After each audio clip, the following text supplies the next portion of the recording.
Hello, hello. Ron Callis here with another episode of Automation Unplugged. Let's see here. Actually, need to take a look here.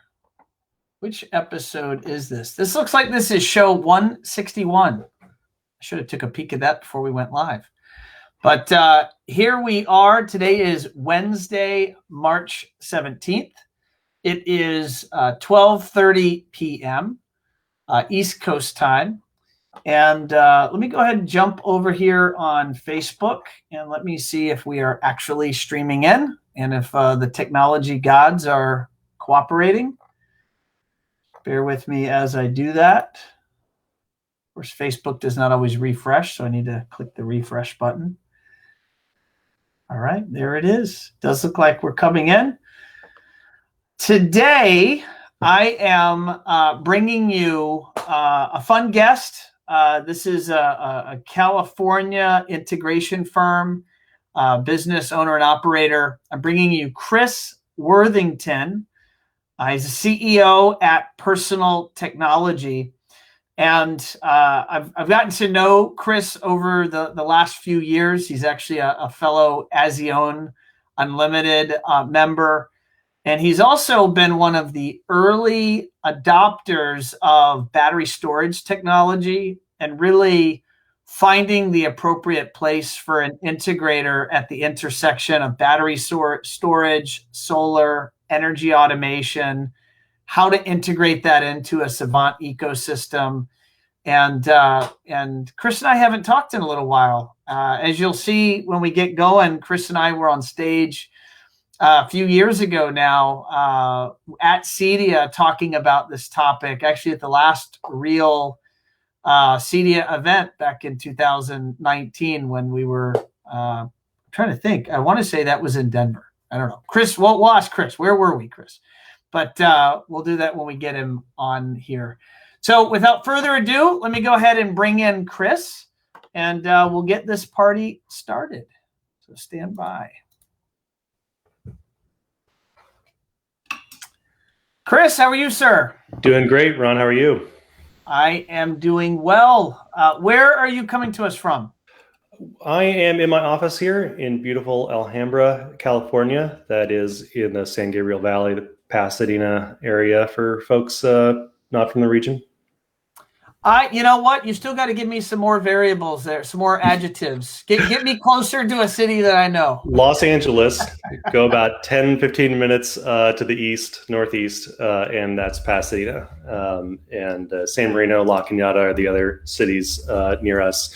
If you've heard of the Valley, which is the San Fernando Valley, was the north half of Los Angeles, essentially. The other valley is the San Gabriel Valley to the east. Okay. Well, I appreciate that geography lesson. That's actually very helpful. Chris, if you don't mind, share with our audience a little bit about your business, Personal Technology. What's the size of your business? What type of stuff do you guys do? Do you have a resi or commercial focus? Help us understand. Sure. We're really focused on residential, probably 80-20, maybe 90-10, depending on the year. We've always been that way. And even the 10-20% of commercial is typically projects for folks who've worked on their homes and they've got a business that they need some help with. So really a residential focused company. 7 strong right now, including myself. And we've got a really tight focus geographically on the San Gabriel Valley. We basically work in 4 or 5 cities: South Pass, Pasadena, San Marino, and La Cañada. We used to, Los Angeles is a big, huge metroplex. You can just drive for hours in every direction and not run out of houses. And a lot of companies go all over, and they go to big cities that you've heard of, Beverly Hills and Malibu and things like that, because there's big fancy houses there. And we used to do the same thing. But a few years ago, we made a decision to really scale that back and really just focus as much as possible on the community that we're in. Number one, so we could not spend a ton of time on the freeway every day, and just paying people to contribute to traffic. And number two, just because it was better for our customers and our employees. Staying within a smaller area and being able to service folks better. And it's there's tons of people, hundreds of thousands of people that live just right here in this community. So it's not as if we, can't find suitable projects in this area. In my manufacturing days, Chris, I worked, Lutron and Crestron, but I was always on the East Coast. Mm-hmm. And when I started what was called Firefly Design Group in 2007, I want to say pretty early in 2008, I found myself flying across the country to meet with people. And I remember I flew to LA and I had no concept of LA traffic or Orange County traffic. And I remember I had scheduled, I'm going to say 2 meetings, and on the map, they were like 30 miles apart. And I was like, so an hour should be plenty of time between meetings. Like that seems so totally logical to me. Mm-hmm. And I remember I arrived at my second meeting 4 hours later. Oh. It was impossible. So I mean, obviously you're a local, so you know when to be on the road and when mm-hmm. not to be on the road.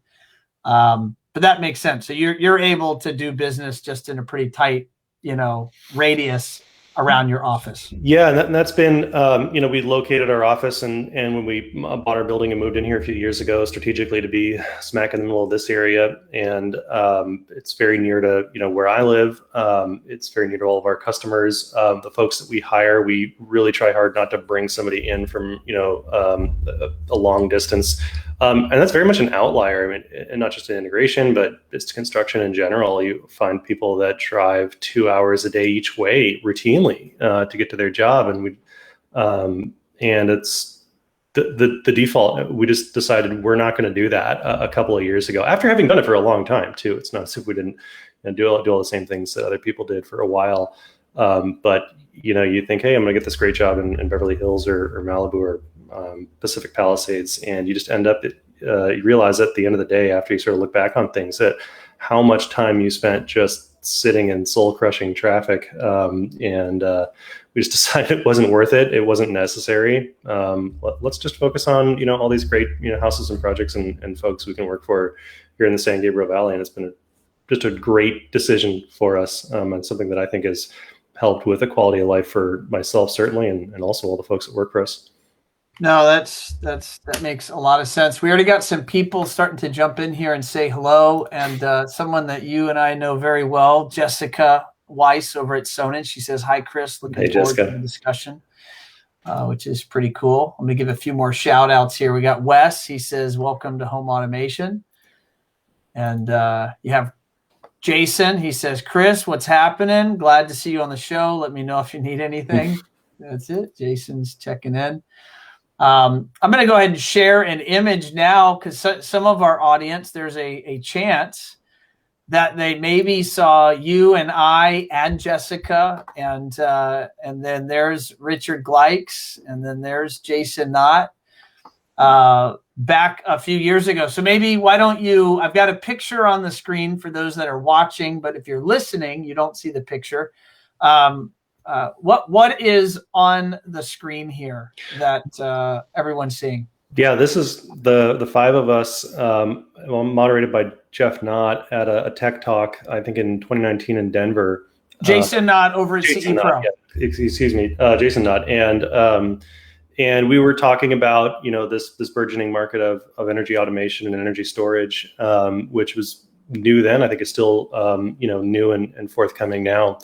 It was a topic that I was really excited about then and still am today. I think this is one of the next, arenas and a big market opportunity. And I think that integrators are well positioned to be a big part of that.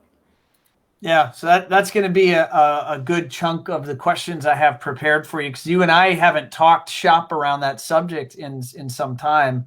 So I'm excited to hear about the updates.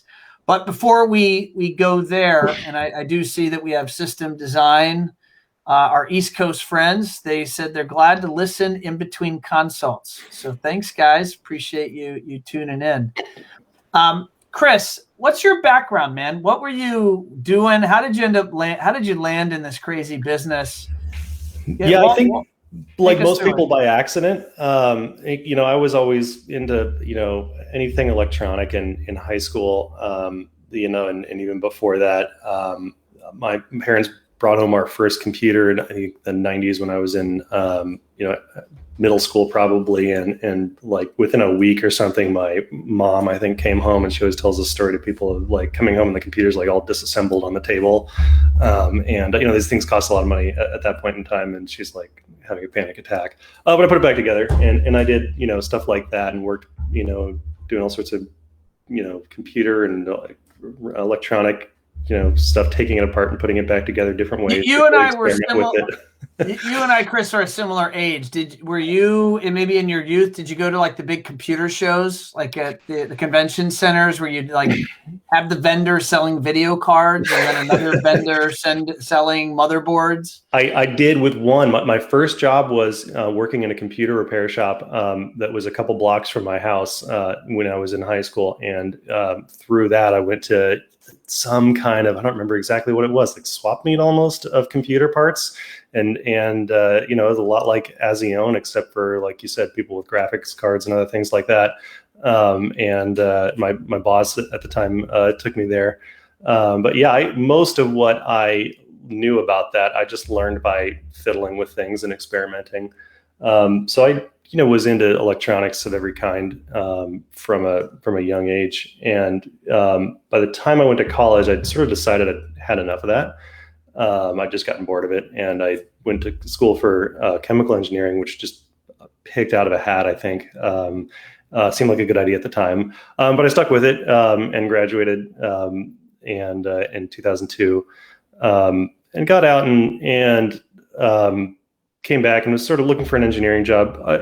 Probably not really seriously looking for an engineering job. What is a chemical engineer? So if anyone's listening and is curious and they're like, all right, chemical engineering, like I think I know what a chemist is. It sounds fancy, and it sounds hard, and it does involve a lot of chemistry, but chemical engineers will sort of describe themselves as a glorified plumber. A chemist comes up with, mixing, chemical A and chemical B and coming up with product C. And a chemical engineer, his job is to say, okay, now we need to make 1,000 gallons an hour, 24 hours a day of chemical C. And so how much of A and B and all sorts of things, and how do I design this process, and big giant mixing machines and heaters and separators and stuff like that, and essentially design that process that you use to get that. So that's what a textbook chemical engineer would do. But and did you know that going into the degree? No, I had no idea. I picked it out of a hat. I was good at chemistry. I liked chemistry, and it was different than computers. And the school was an engineering school, so I said, "Oh, chemical engineering, sure, I'll do that." So yeah, totally figured that out like halfway through, probably, maybe 3/4. When did you discover where did you go? Was your first job in chemical enginering, or was it was not? I had some internships that were with engineering of some sort during college, but I never really did any engineering outside of that. When I got out, I was and my first job was working as doing drafting, architectural stuff, and that was sort of my introduction to the construction world. And building trades was, measuring and drawing things. And then sort of stumbled into this opportunity to work as an installer for a local company that was an AV company. More on the AV side, a little bit less integration. And that was sort of how I fell into the AV world, really just, a job that I came across while working another sort of, tangential job. Got it. Yeah. What happened next? Did that for about a year and a half. And that was where it just opened, my eyes to, what is out there and what you can, do. And the fact that this was a real industry and a profession, and not just, the tinkering that I had been doing, in my house, for 10 years. And so it was the aha, like I could, merge this engineering discipline and figuring out and building systems, with something interesting that is fun. You get to go and crank up music and have big screen TVs, and then lighting control, certainly one of my most favorite things. And I realized that there was a real job there, and not just, a hobby. How did you think about the entrepreneurship side of that? Because you could have gone and been an engineer or an installer or a project manager or whatnot within an integration firm. There are many of them in Southern California. Or when did you land in Southern California? Because you're from New Jersey, correct? No, I went to school in New Jersey, but I'm actually from here, from Southern California. You are? Okay, so you went East Coast to school, and then you came back after school. Exactly. And I was working an installer, and one of the good things about my experience at this company was that I wasn't happy with it. I was intrigued by this work, but I wasn't happy with not having any control creatively and then the design sort of process. And so I realized that the only way to have that control was to go out on my own and do my own projects. And so if frankly, if it had been a company that had, was more well run, that did better projects or let me have more involvement, I may have just gone into project management or sales or something else like that. But it was really a side effect of the fact that I wasn't happy there, that the company wasn't letting me do the things that I wanted to do, that I ended up starting out on my own. Got it. And today you're a seven person firm and primarily focused in resi. What does a typical project look like for you today? Like just the size and scope of the job. What sort of technologies are in that project? Yeah, certainly. Most of our projects have entertainment, audio, video, that sort of thing. I'd say 50% probably have lighting control and automation, and of course everything has networking and security cameras and that sort of thing. So we're the houses in our area. There's large houses that are $10 million and many thousands of square feet, but there's a lot more in our region that are 3,000, 4,000, 5,000 square feet. Still very affluent, but not on a mega scale. But these, so we're sort of doing a lot of mid-sized entertainment systems and a lot of lighting and shading, which is something that we do that a lot of other folks in the area don't do as much of, or at least have as much experience. Is there an average or a median price point of a project that you would take Probably around $50,000 to $75,000 for a sort of remodel type project, or sort of small new construction project. And then certainly there's larger new construction projects that are into a couple $100,000.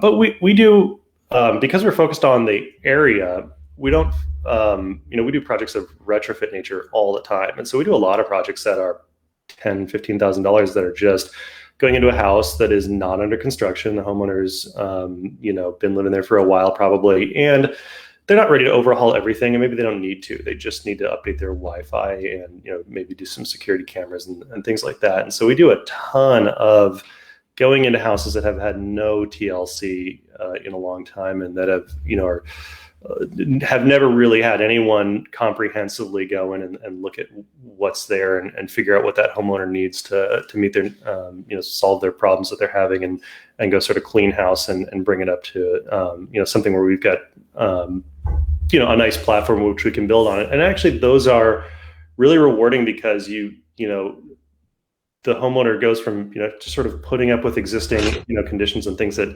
maybe the cable company or phone company or a big box installer has done for them in the past in a very piecemeal fashion, and then showing them, hey, you can hire someone who just thinks about your whole home and your family and what you need, and put together a solution for you and take you up to a much higher level operationally, and then we build on that relationship over time. And we start with maybe networking or some music, and then that customer is frequently coming back to us saying, hey, I heard about lighting control and I want to do motorized shading in my bedroom, and now I'm building a pool house and that sort of thing. And so we really focus on just developing that relationship with people, and we know that that's going to be a good relationship, and that's going to continue to feed us projects for a long time to come if we do it properly.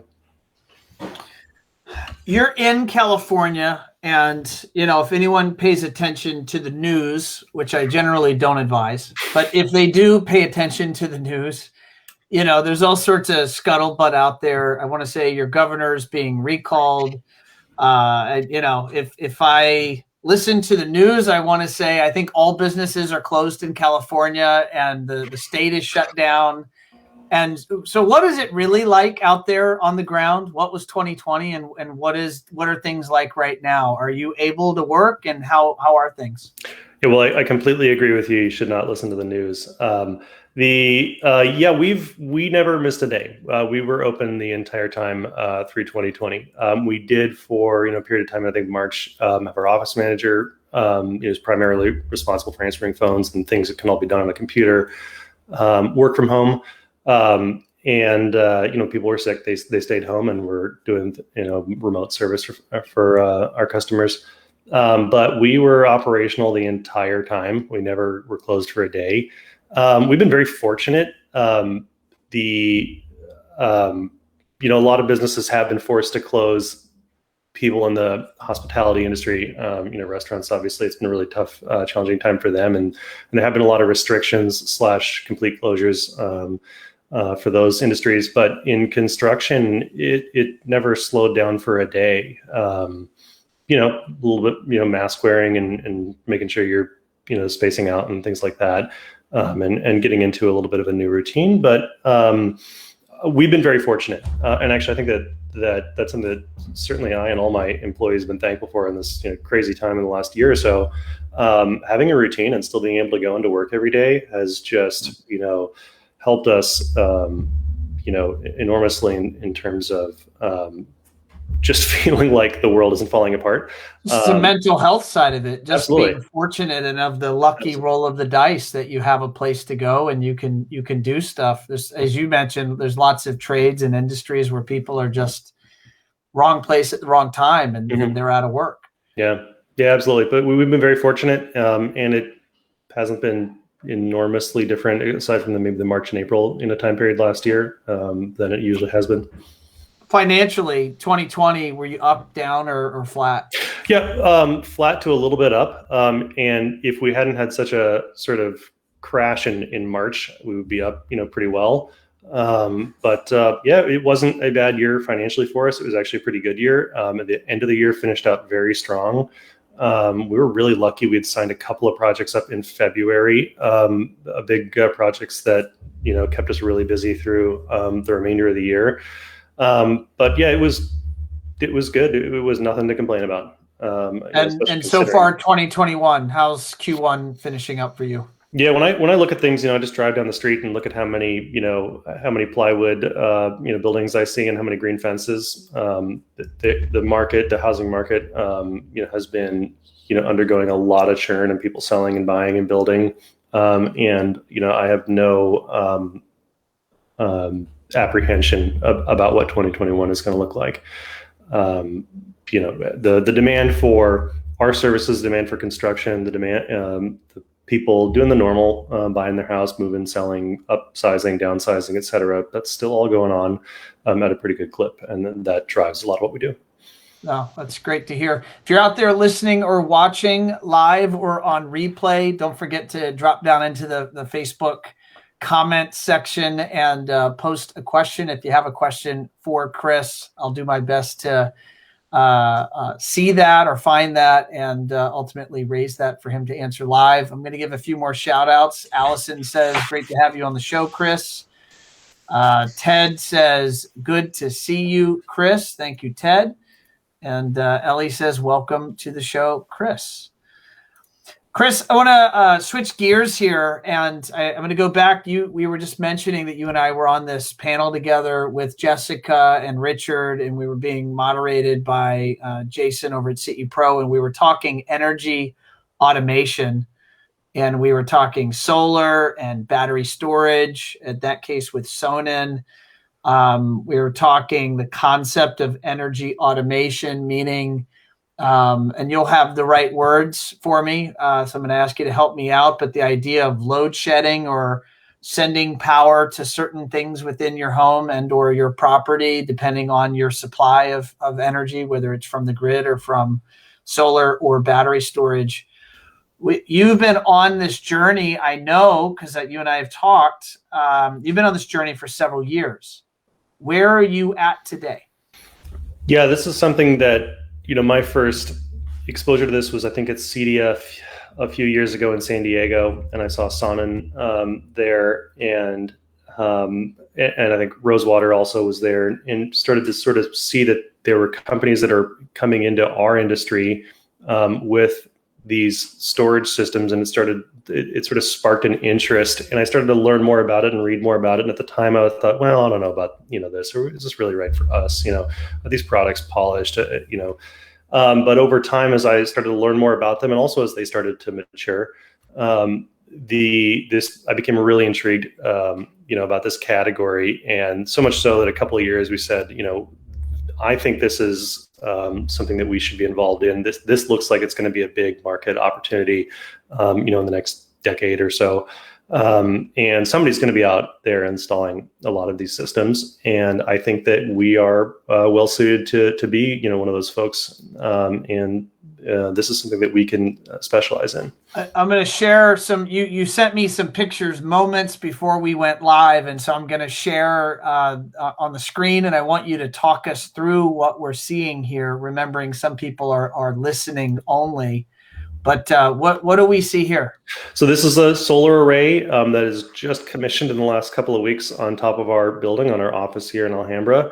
And this is the sort of the final piece of the puzzle that we have been working on for a year and a half or so now. This feeds into an inverter in our warehouse, which is what is charging our Sonnen battery system that we have installed, and that is powering our entire office. And there you can see our Sonnen battery and the electrical panel and inverter. And what we've done here is, we're trying to design a system as number one, a proof of concept, and to establish a bit of credibility and familiarity and expertise, frankly, of a system that can run our office largely grid independent. And we've got, the energy generation via solar, energy storage via Sonnen, and then load shedding and energy management via RacePoint and Savant. I guess it's actually called Savant now, Savant Energy. And in the center there is our electrical panel. And on the left, although they're very small, you can see the RacePoint breaker companion modules, which meter all the electricity, tell us how much the lights and the computers and everything are using, and also allow us to cut off loads. One of the things that you find when you start delving into this and you say, hey, I want to run my house or my shop or whatever from renewable energy or off the grid or grid independent, is that there are limits on what you can do. You can only generate so much, you can only use so much at a time. And so you can, the hard thing to do is sort of rewire your whole house or office, et cetera, and sort of only put a few things like your lights and maybe your refrigerator on, your backup system, your storage system. With RacePoint and Savant, we're able to do that dynamically. So we can just electronically via an app or just via automation shut off things like our shop air compressor, which uses thousands of watts, and our air conditioning if we needed to, so that we don't exceed the capacity, what we can generate.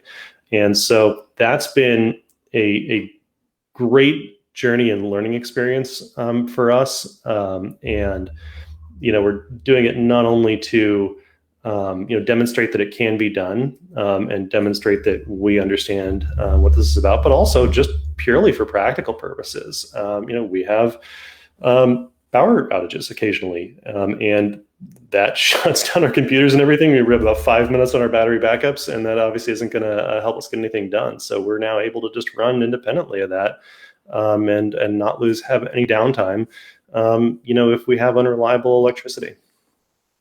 We have a question that just got posed, and Jordan is posing the question. He says, what are the biggest challenges let me read it. What are the biggest challenges you feel personal technology faces in increasing business for energy storage solutions in the SGV area?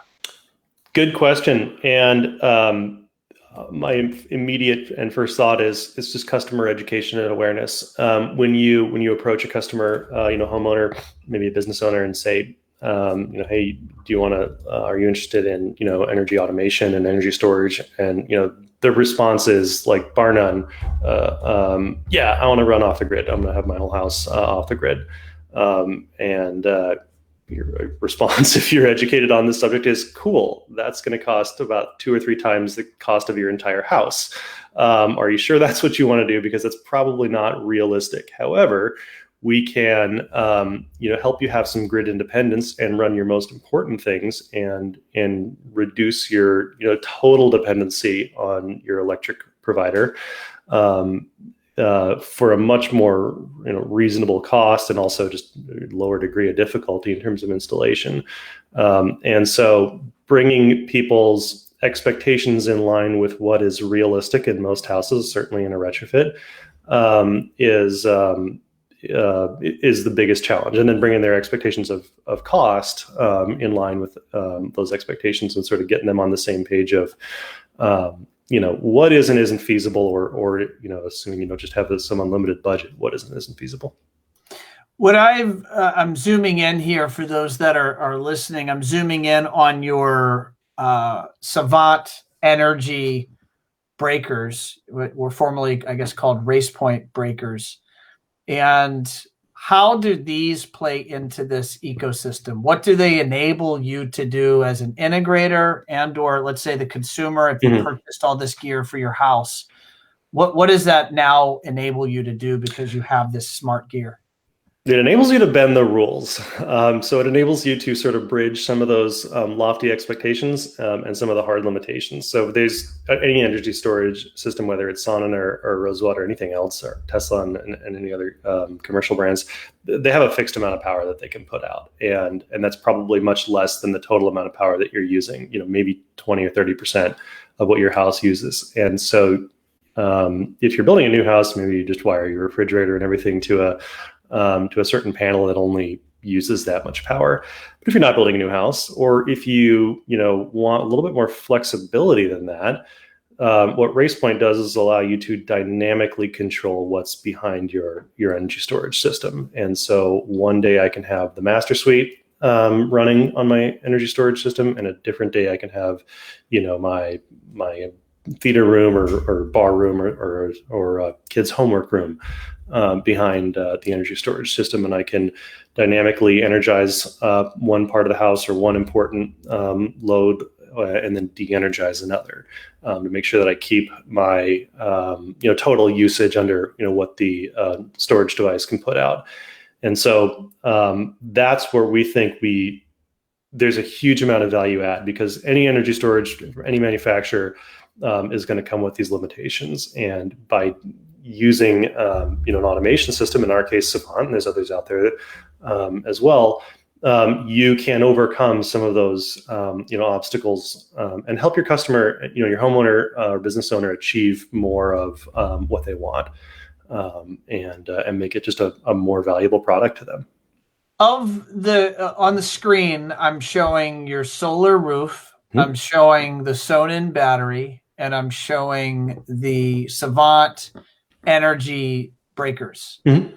What do you see when you make a sale, Chris, of these 3 components? What are you actually like, just the business economics? What are you selling and installing, and thus that's goes within your company's revenue in that transaction versus, say, a third party? Sure. We're very involved with Savant, and so everything Savant and RacePoint Energy, we're selling. Same with Sonnen, and in the case of our system in our office, we installed the Savant Energy system. We rewired all the electrical and installed all the RacePoint.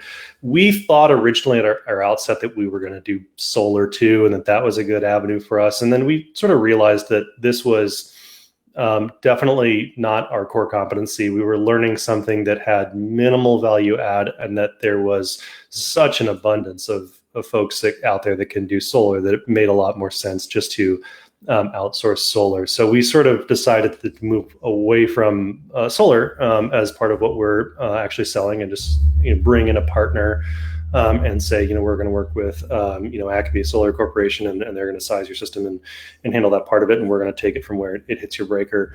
But yeah, our goal is to be as involved with this as possible, and the reason for that is because that's never really been done traditionally by anyone on your project. You're number one, you always assume basically that you have as much energy as you need when you're building a house, and it's just up to your electrician to put in a bigger panel or more breakers and that sort of thing to accommodate whatever cool stuff you want to put in your house. And no one ever really sits there and analyzes how much electricity you're using and how much you can use at one time and all that sort of thing, because you don't really have to if you just have a regular house connected to the grid. When you start having an energy storage system and there are limits on how much you can actually utilize, somebody has to take responsibility for saying, okay, our refrigerator uses this much power, or lighting, other devices that I want to use. Here's my base load, here's my peak load, here's how much this wing uses versus that wing, and somebody has to add that all up and make put together something that's going to work functionally, and then I'll have good value for the folks that are the end user of it. And we decided that we are the best person to do that because no one else really is. To some extent, the solar guy is looking at how much energy you use on a yearly basis, and how big can I make your solar system, but no one else was really stepping into that role. I've been to the big solar trade show. I forget what it's called, but I went a few times. And what I've observed from the solar business is a lot of the business transaction from the B2C relationship is driven around return on investment, right? It's a return. It's a dollars and cents sale. And much of what we do in the integration world is not a dollars and cents sale. It's an emotional sale. They want this. It's the experience they're going to have on the other end of this. What are you, if you've already experienced sales transactions, or if you forecast some upcoming sales transactions, how does that happen? Is the integrator, are you going to get beat up around, great, if I buy all this gear, when does it pay me back? Or is it a different type of transaction?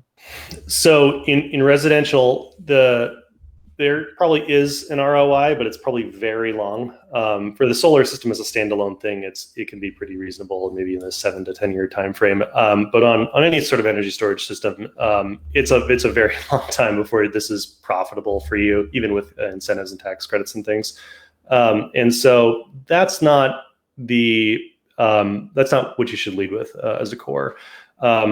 What like you said, it's emotional. It's an emotional, decision to put in a system like this. And what you want to offer people is control. It's the same thing that we do with turning your lights on and off. I have greater control over my home's energy and my energy security. I am no longer tied to the grid 100% and have no other options for, when there's no power or unstable power. It's a feeling of security, and it's a feeling of control, and then independence too. Even if you're not experiencing outages, if your power is pretty stable, you may be experiencing high rates during certain times a day. You may be experiencing increasing rates over time. That's true, I think, ubiquitously in the United States. And you want to have some control to decouple yourself from those conditions which you don't like. No one likes costs going up. No one likes, saying, well, if you use your air conditioner now, it's going to cost you twice as much if you use it at 2 a.m. So no one likes that experience. And it is the feeling of having control over an aspect of your home and your lifestyle that you previously didn't. Bob Madonna from Savant talks about return on experience, and that is definitely what you are talking about here when you're talking about this with a customer. Now, with a business, it's a little different. And I'll give you a quick example. We have a business that we're designing a system for where they do manufacturing, and they have critical computers and things like that are they need to stay on. And they reached out to us because they have frequent outages, and they had an outage that lasted all day, in which they lost hundreds of thousands of dollars. I think they said $600,000 or $700,000 of manufacturing output because their power was shut off. And for them, that pays for itself 10 times in the first day that it's used. But that's not your residential case. But you may be able to go into someone, in a business case and make a return on investment argument for it. Have the outages the disaster that is the Texas power grid and all of the events that went down last month, have that changed the conversation or changed maybe the way you think this conversation will be received? Yeah, I think that is the latest, the most public, and possibly the hardest to ignore event in a series of events. The most recent prior to that is forest fires and things in California. That's right. Rolling brownouts throughout the state for months. Yep, rolling brownouts for a long, long time, and blackouts, planned and unplanned blackouts in Central and Northern California. And then I think that people are familiar on a smaller scale with power instability, in your neck of the woods in Florida and parts of the Northeast, sometimes due to storms.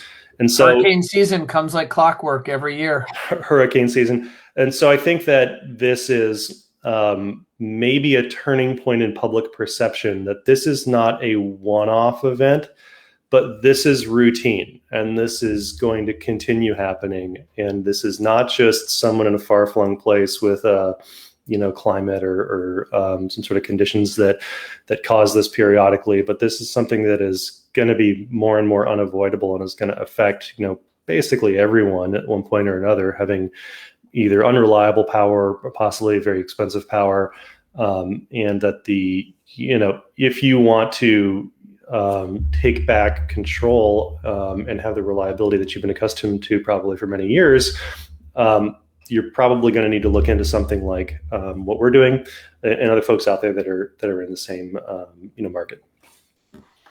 What technologies other than, and I'm going to pull the power stuff off the screen, what else has you jazzed? I know you're clearly jazzed, and by the way, I guess let's make it clear, this installation at your facility, your office, has been in the works for a while, and it's yeah. Is it just now completed? It is just now completed.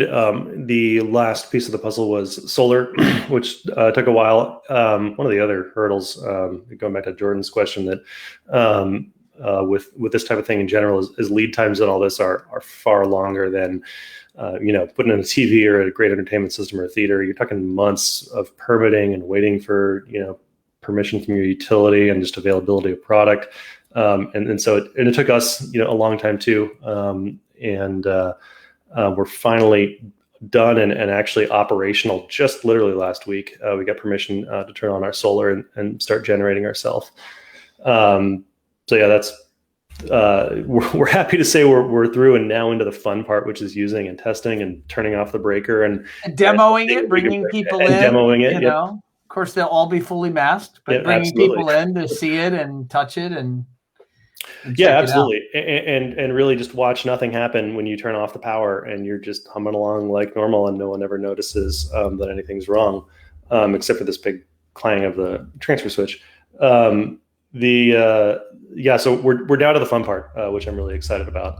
And we've just sort of gotten our first couple of days of operation under our belt, and I'm really excited to start testing and doing all that. But to your question, the thing that got me really most excited in this industry when I first started was lighting, and it's just something that I wasn't aware of was even a thing, lighting control and home automation. And that's been my most favorite type of project, with something that's got a good lighting control system.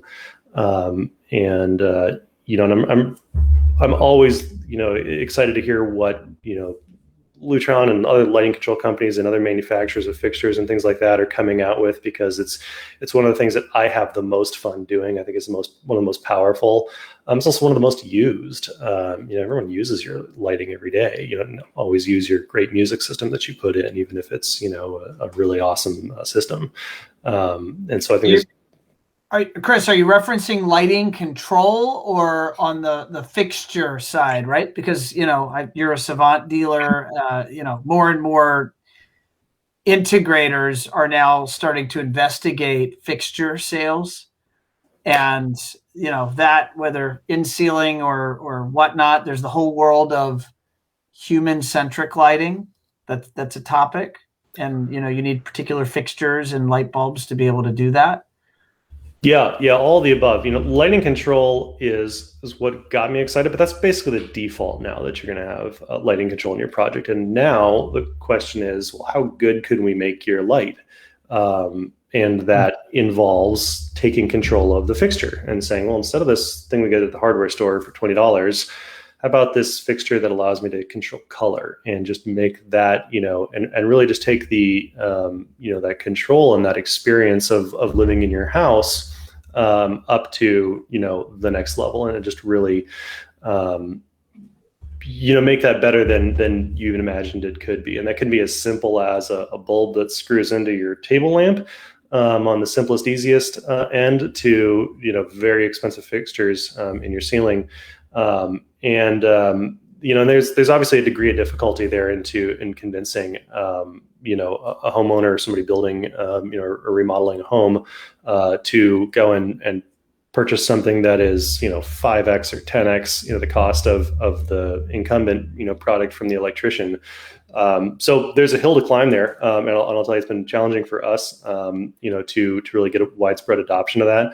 But it's so rewarding, when you do, because it's so much better. And it's one of those aha moments, and I think people have that with lighting control, when they first, maybe did some first lighting control in their house, and they said, oh, I don't have to go push 10 buttons to get the lights on in my living room. Oh, and it always looks great because the lights are always at the perfect level. And when I go to sleep, just one button, they had a hard time sort of overcoming that in the first place. Once they got it, it was like, oh yeah, this is great. And I think that it's the same thing with selling more advanced lighting, human-centric lighting. But it's maybe even a steeper hill to climb just because of the initial cost of the system.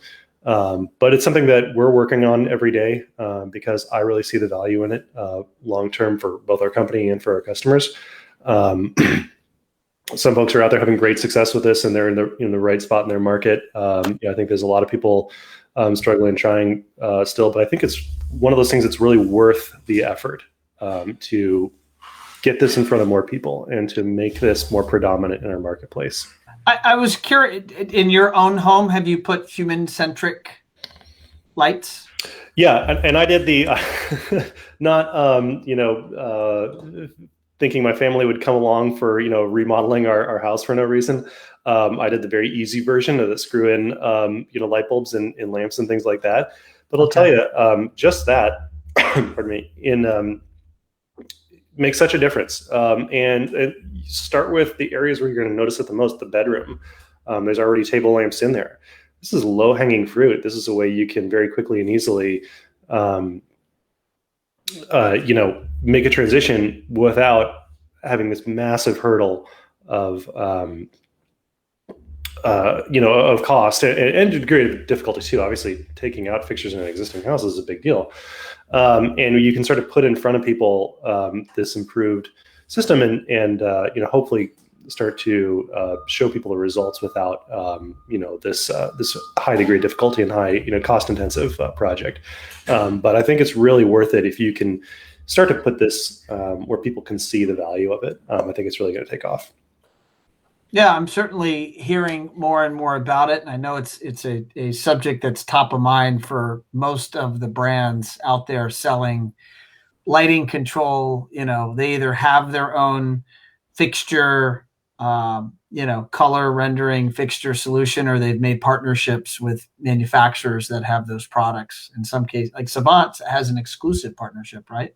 Yeah. So Savant uses, they've got their great interfaces and control and hardware, and they have a partnership with USAI, who's a manufacturer who's been around, doing this forever, and they have the expertise to actually manufacture all these fixtures. And one thing you realize when you get into this is all made to order stuff, I think, from pretty much any manufacturer. And so it's a lot different than just going and buying a box full of cans at the electrical distributor. So there's a lot of logistical things that are different about putting together a system like this. And so that's why they wisely chose to partner with somebody who was doing that. Random question for you, and I'm just going to say I know you're more in the loop than I am to this. Savant bought GE lighting.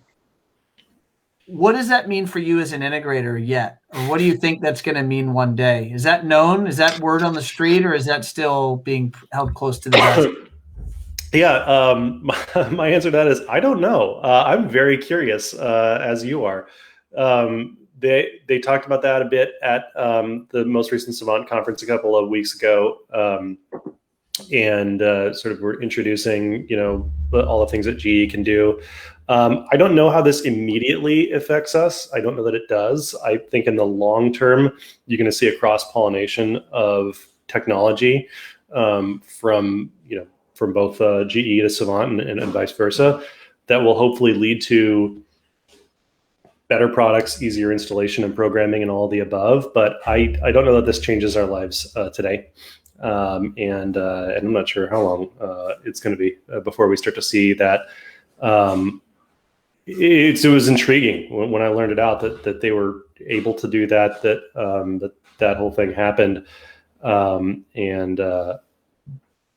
But I'm very curious as to how that's going to merge markets, not just on the the sales and retail and manufacturing side, but also from the electrician to us. I think we're becoming more. The amount of channels GE lighting must be in around planet Earth. I mean, the exposure opportunity for Savant has to be, exponentially increased. But just like, what exactly does that mean? Yeah, if you could ever say sort of buying a brand, that's it. Unless Coca-Cola is up for sale, I don't know that you're going to buy that kind of cachet. That's a once in a lifetime type of opportunity. Yeah, no, I concur. I want to jump into one last topic here. I'm mindful of time, but there's a concept around, and I know is close to your heart and mind, and that is around our industry is maturing. And so, we now have integrators out there that have been in business for 20 years. You're approaching 20 years. That's accurate? A few more years, you'll be in business 20 years. There's integrators that have been in business 20, 30, maybe some cases 40 or more years. And then there's this new crop of integrators. I don't want to slam them and say they're trunk slammers, but let's just say the smaller, more green businesses. And so there's an idea of differentiation, and how does a consumer know what is a business that's been at this a while and has the potential, doesn't mean it's guaranteed, but has the potential to offer a higher quality product or service versus a company that's maybe more green and less proven. What does that mean to you, and how are you positioning your business to be received by your marketplace the way you want to be received? Yeah, great question. And I think that everyone, who's been in business for a while is, for a long time, maybe the whole decade of the 2000s, the trunk slammer and the sort of just unqualified or underqualified, person that somehow landed, the $100,000 job is just the bane of our existence. And it's what, has sort of permeated through people's experience and their opinion of our industry. And it was a real challenge. And I think that finally, the last maybe 5 years, our industry has matured to the point where people our customers, our market is recognizing that there are, real professional companies, people with established, brands and employees have been doing this a long time and that sort of thing. And it really take their job and their work seriously. And that's a different thing than the guy that they meet in the hardware store parking lot, who can hang their TV. And I think that we're finally making real progress on changing the perception, amongst our customers in our market, that all AV guys are this trunk slammer, and that any company is just a bunch of, dingbats or fly-by-night folks who don't know what they're doing. Are going to take your money and run, and that I think that that's finally gaining acceptance in the marketplace. I think it's a great thing. And I think that, we should commend CEDIA, HTA, organizations like that, and even just bigger mergers of companies, Bravas and AV Design Group, and just, the people who are creating and presenting, and reinforcing to both the specifiers, but also to the end users that, this is a real industry, and not just people like I was 20 years ago. You can have a level of trust with them that you would, with your designer or any other professional that you trust for design, architect, even or a big contractor, or someone else like that, and that this is not, the sort of, AV guy, but it's an integration company. What's your case for HTA, the Home Technology Association, and whether folks that are listening should or should not, investigate that for their business? I think everyone should investigate it. I think you should find out more about HTA, whether it's something that you think is right for your company to be a member of, or whether you just want to know what's out there. But I think that they're doing a great job in creating a set of standards and just helping, put a stamp on that differentiation. I mean, they even get grades within HTA. We're in the middle, grade of that. And I think that's a great thing. I think there's room for more, of this sort of thing. There's, several different, organizations you can be in as an architect and as a builder. And I think that the more that we have, industry representation, that's a good thing for all of us. HTA is close to us. Many folks near us in our market, started right here in Southern California. So that was a natural fit for us. But I applaud that any other effort like this that lets people know who you're hiring, and that you're not hiring a guy, you're hiring a company, and they care about what they do. They take their work very seriously.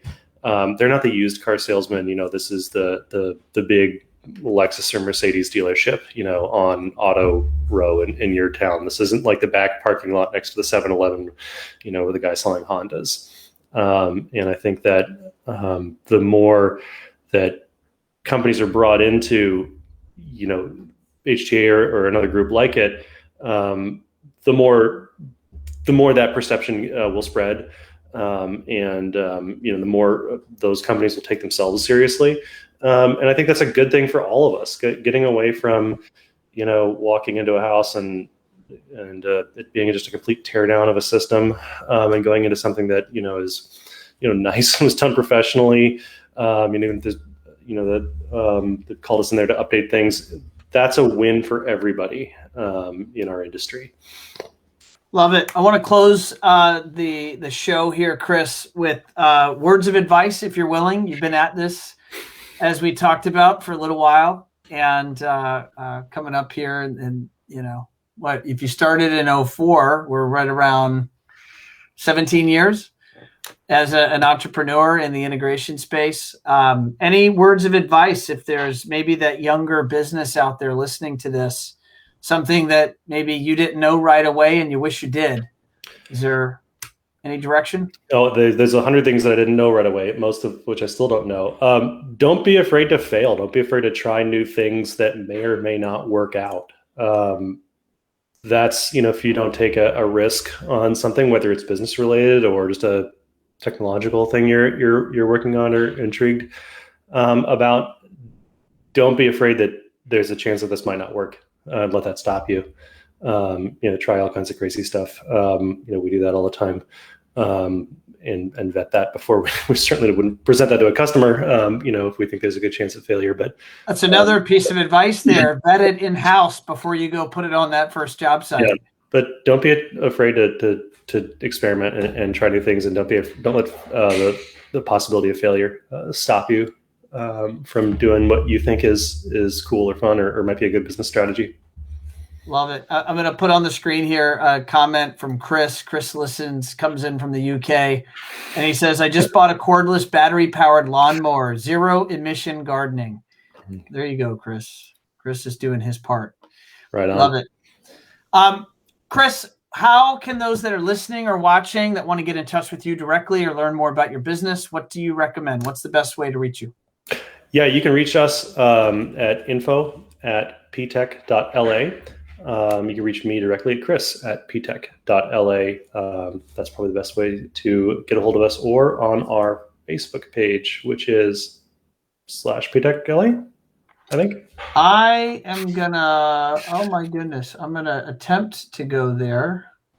I'm not the social media guy. You know what? We have we'll make sure that everything you just said is dropped appropriately and accurately into the show notes. And so if you are listening to this via the podcast, just go over to the One Firefly website, go to the automation page, look up Chris Worthington, or go to Facebook, and you'll see all of the accurate information there. Chris, it was a pleasure having you on the show, man, and catching up. Thank you, Ron. Pleasure's all mine.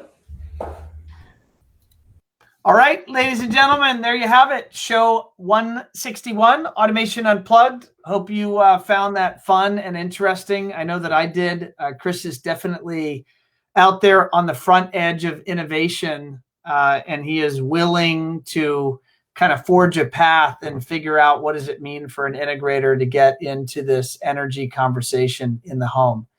And I mean, he's a leader there. He's been at this for a while, and he's still figuring it out. So if you want to lean on someone, reach out to Chris and share your thoughts on the subject.